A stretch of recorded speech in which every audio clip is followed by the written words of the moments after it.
Magandang umaga mga ka-Wonder. Welcome back sa ating YouTube channel, Wonder Podcaster po. Balita ngayon mga ka-Wonder, itong si Ramil Madriaga na nakapiit dyan sa Camp Bagong Diwa, no? Sa BJMP Camp Bagong Diwa, ay pinagtangkaan daw umano na tsugihin, no? At hindi nga ito nagtagumpay. Pagkakaulat, ayon dito sa puting kabayo ng isang content creator na si Alfred, mukhang inatake raw ng isang malaking lalaki. No? So, hindi talaga siya safe dyan dahil ayon din sa mga naririnig-rinig natin, alam, of course, no? Maaring may nasusuhulan. Kaya, may mga gano'n. Kagaya sa mga pelikula, napapanood naman natin yan, ano? Although, hindi naman natin inaakusahan. Pero sa mga ganyang mangyayari, may possibility, no? No, na mangyari yon. So, takot na takot talaga. At sabi nga ng ibang natin mga naririnig na ulat, talagang nininervyos na si Sara Duterte. Dahil sufficient in substance, sufficient in form, and then sufficient in substance yung botohan, 54-1 lang.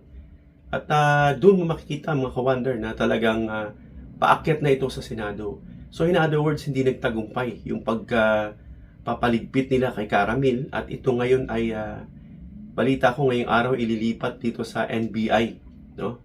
Salute tayo diyan kay NBI Director Matibag, at ina-actionan niya ito bago mawala at mabura yung isang mga pangunahing witness na kinatatakutan. Dahil ayon nga doon daw sa puting kabayo itong si Alfred ay narinig sa pag-uusap sa telepono daw na nagkakaroon ng malalakas na boses na mukhang sumablay nga raw. Anyway, yan po yung pagkakarinig niya. Basta ang malaga, malalaman natin yan kung yan ay kumpirmado, kung maililipat nga si Caramil dito sa NBI, no, para sa kanilang jurisdiction at maging ligtas, no? Dahil alam natin na yung mga nakapiit dyan sa BJMP Camp Bagong Diwa ay yung mga high profile inmates, yung mga PDL, person deprived of liberty.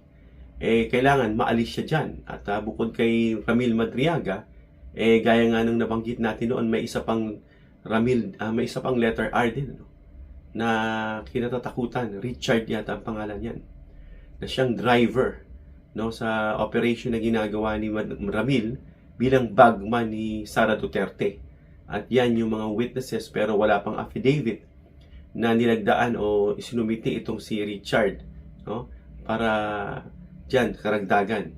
Well, antayin natin kung maililipat, At sa botohan nga na 54-1, kitang-kita natin mga kababayan, mga ka-Wonder, na iisa lang ang bumotong no, At ito ay si Representative Bong Suntay. Ay, ibig sabihin yung mga pinaniniwalaan natin dyan, mga ibang kaalyado, gaya nila Paulo Marcoleta at kanila na Rufus, na siyang humirit pa na i-splice lang daw, kung ano lang yung mga may sufficient in substance, merong hindi, parang ganun. Dapat buo ang boto, sabi ni Congresswoman Luistro. So in other words, sa 54-1 mga ka-Wonder, isa lang ang bumoto ng no. At yun nga ay si Suntay. Ibig sabihin, si Marcoleta Paulo, na siyang naging komedyante, dyan sa Kongreso, at parang batang pinagalitan na humingi ng candy. No? Sabi niya nga, I submit to the wisdom of the Honorable Congresswoman Luistro. Kasi nga, hindi siya pinagbigyan. May pinapaalis pa siya. No? May isa ron na meron siyang premonition.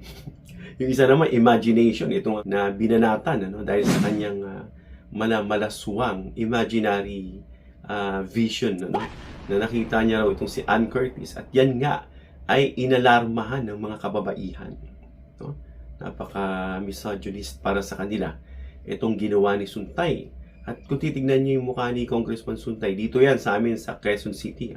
Pero doon siya sa District 4. Na parang yung mukha niya, hindi mo alam kung nangaasar o natutuwa pa na hindi mo maintindihan. Well, anyway, binanatan siya, nila Karen Davila, nila Mayor Joy, lalo na rito sa Quezon City, bawal ang bastos, tapos, alam niya yan kasi nga, na parang kasama siya dyan nung kanila pong naipatupad yan dito sa Quezon City. Matagal na yan, nakikita natin bawal ang bastos, yung mga sumisipol-sipol, kung ano-anong mga form of harassment against sa mga babae. Yan ngayon, nading siya. At saka ng mga iba pang mga artista. Siya ay pinagbobomba ngayon, nadadamay pa yung pamilya niya. Kaya yan, si Bong Suntay na siyang bumoto ng no, ay kawawa ngayon. At ito nga, si Marcoleta at si Rufus, na mga tinasabi nating mga, si Rufus na nabansagan, na Dean of DDS University, ay mukhang nag-aabogado kay Sara Duterte. Pero ganun pa man, bumoto rin siya ng yes, sufficient in substance. Kasi 54-1 Ibig sabihin, isa lang. At ang tumaas nun, nakitang-kita natin, ay itong si Congressman Bong Suntay. So yan mga ka-wonder, abangan natin mga mamaya. No? Kung malilipat si, kung hindi mamaya, if not within the day or next day, para malaman natin, makumpirma natin yung balita kung totoo, no, na pinagtangkaan. Dahil alam na natin na isasalang na si Sara Duterte dyan sa Senado. At yan ang babantayan natin mga ka-wonder. Dahil laging nandiyan dyan ang problema pag umaakyat na sa Senado. Tandaan po natin, magbabantay tayo sa mga yan. Aalamin natin kung sino yung nagpe-play safe dyan just for the sake of their career at hindi talaga bilang lingkod. No? Nakita na natin, halimbawa, ni Litis, at napakalakas ng evidence. No? Makikita mo, beyond reasonable doubt, no? Makikita natin na talagang bukod sa, of course, yung sinasabing prima facie, sa unang tingin pa lang, mukhang meron na talagang guilt, ano? Pag nalaman niya natin, timbang natin, at nakikita natin na nagbibigay, of course, yung mga Duterte block dyan, given na yan sa kanila.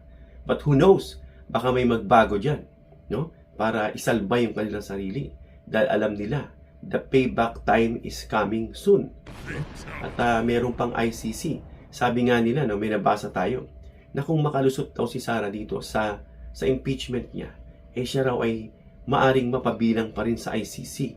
Yan ay hindi natin masyadong alam. Dahil sabi nga ni Sentry, yung probability ni Sara is hindi ganun kataas compared kay Bongo at kay Senator Bato at yung iba pang mga kasama dyan, no, na kasama sa mga co-perpetrators.